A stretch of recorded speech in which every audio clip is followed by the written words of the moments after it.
Okay, magandang umaga sa ating mga kababayan, mga kalakbay, mga silent viewers natin, mga supporters natin dyan, lalo na dyan sa mga OFW, ingat-ingat po tayo. Malapit na yung eleksyon. Pakisuportahan sa Team Duterte, PDP Laban, line up, boot street po tayo.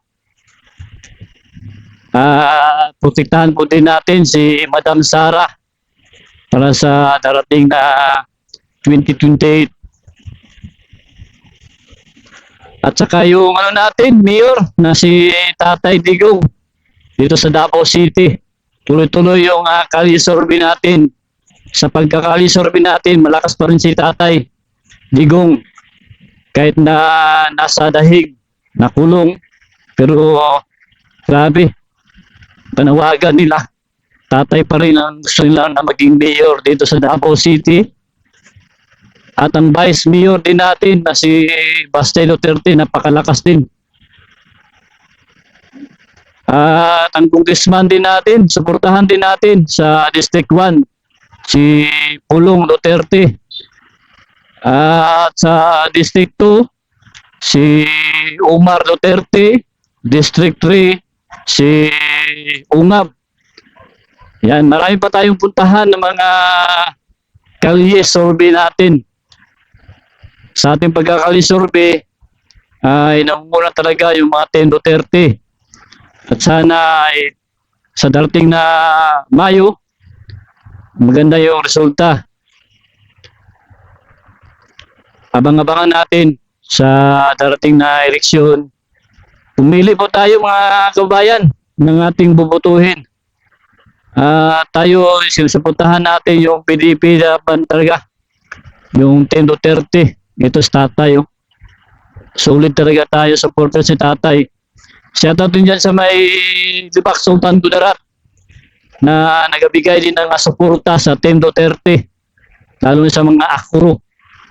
Mga batchmate natin dyan. Mga kaibigan, mga kapamilya, salamat sa pagsuporta niyo sa ating Duterte hanggang sa Mayo. At dyan sa Kilapawan City din, salamat din sa inyo sa pagsuporta. Mga kapamilya natin, yung pag-rally dyan ng PDP Laban, talagang maraming dumalo sa Kilapawan City. Suportado talaga ang Team Duterte, pati dyan sa Kapatagan. Mga kapamilya din natin dyan, salamat sa suporta ninyo. Andito tayo sa may Victoria Plaza. Ito yung old na mall dito sa Davao City. Nag-road tour tayo, namumusta tayo dito sa Davao City. Sana pumili sila ng tama para sa darating na halalan ngayong Mayo. Para din sa Davao City, sa Pilipinas, yan. Tayo tuloy-tuloy pa rin yung kalisurvey natin. Marami pa tayong puntahan ng mga area na hindi pa natin nakalisurvey. Lalo sa may District 3. Balik tayo dun sa Turil, Langong. Marami pa tayong hindi na puntahan talaga. Yan sa may Kalinan area. Nakudao, sa Kaliawa, Biao. Hindi pa natin napuntahan ng mga lugar na yan. At dito din sa District 1, District 2, marami din. Hindi rin natin na halos napuntahan. Kaya malapit ang eleksyon. Kaya balikan natin. Tuloy tayo sa pagkakalisurvey. Yan. Tayo.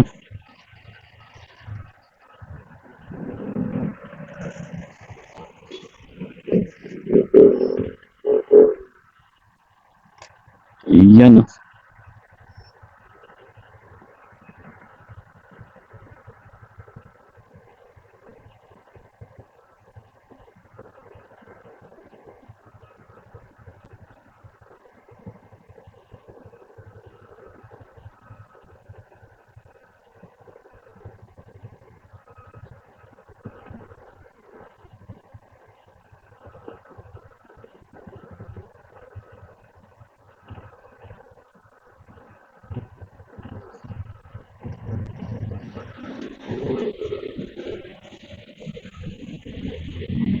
Okay.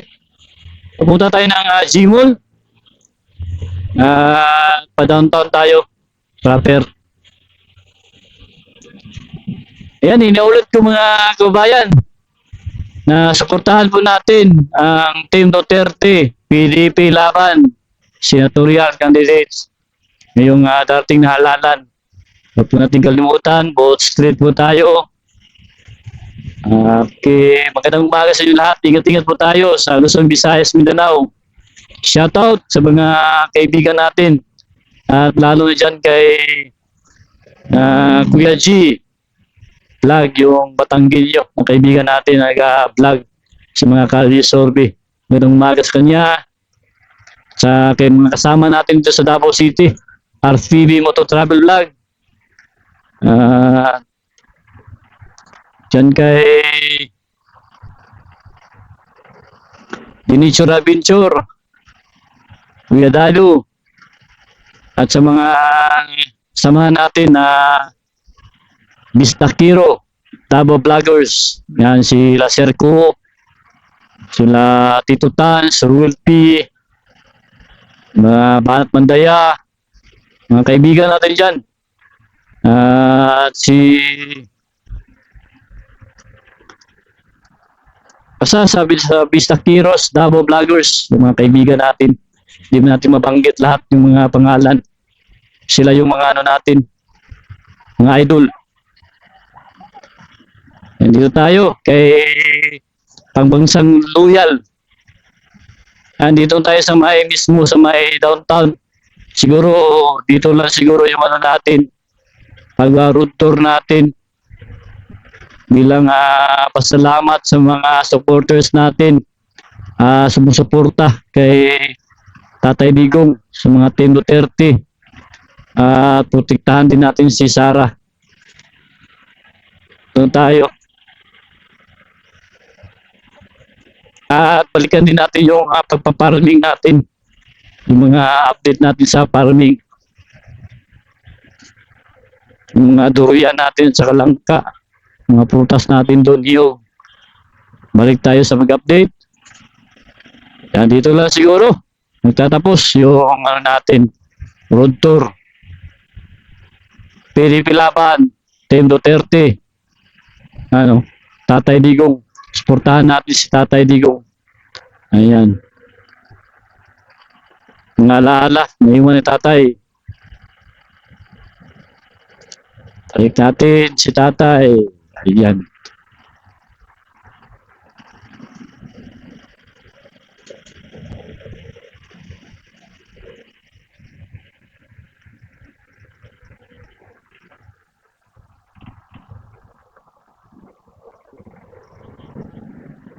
Tatay Digong, ama sa akin.